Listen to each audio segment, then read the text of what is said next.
Broken hearted ka ba? Eh paano kung sabihin ko sa'yo yung mga ganitong eksena? Mamimiss mo ba siya? Mga eksena na ginagawa na niya sa iba yung ginagawa niya dati. Tapos meron pa yung galit ka sa kanya pero pag nakita mo siya nawawala agad. Mga eksenang wala kang magawa kapag namimiss mo siya. Lalo na pag hindi kayo magkasama. Tapos malayo kayo sa isa't isa. Tutulungan mo siyang mapalapit sa mahal niya. Friendzone lang kayong dalawa. Yung mga eksena na kahit alam mo niloloko ka na niya, naniniwala ka pa din. Ay yung mga eksenang inaabot na kayong mag-usap sa Facebook hanggang madaling araw. Viber, WhatsApp, Twitter, text message, pati na rin sa phone. Mga uminit na yung tenga mo, magkausap pa rin kayo dalawa. Tapos yung feeling na pinaniniwalaan mo yung salitang baka pwede pa. Ay yung feeling na alam mo nang wala na, pero inaantay mo pa din mag-message siya at kausapin ka. Alam mo nang masasaktan ka sa ginagawa niya, pero sige ka pa din. Tapos yung tipong lahat ng kaibigan mo sinasabihan ka na ng tanga. Kasi nga, nararamdaman mo na kailangan mo na mag-move on kasi meron na siyang iba.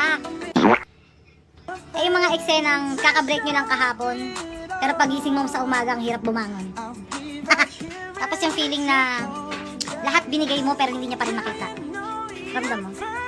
Tapos ang nakakainis na mga eksena pa, yung mga eksenang nandyan ka para sa kanya pag may problema siya. Tapos sasabihin niyang walang taong nagmamahal sa kanya. Eh nandito ka nga eh, nandyan ka para sa kanya.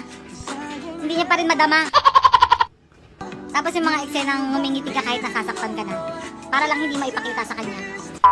Eh yung mga eksena na iniwan ka niya pagkatapos ng lahat. Ang sakit, diba? Tapos meron pa mga eksena na ginawa mo ng lahat, wag lang siyang mawala. Pero nawala pa rin. Eh yung mga eksena na nag-i-stalk ka sa Facebook niya, tinitingnan mo kung sino yung bago niya. Sinasaktan mo na yung sarili mo. Meron na nga siyang iba. Eh ano naman yung pakiramdam na akala mo mahal kapatid niya? Eh yung pakiramdam ni Bea, nung sinabi niyang, sana kami na lang. Ramdam mo ba? Tapos yung mga eksena na may mga kontrabida sa pagmamahalan ninyong dalawa. Tapos yung akala niya, unlimited yung pasensya mo. Iniisip mo na ang saya niya pala nung umpisa. Pero hanggang umpisa lang pala talaga. Eh yung pakiramdam na sasaktan ka dati, pero hanggang ngayon pa rin pala.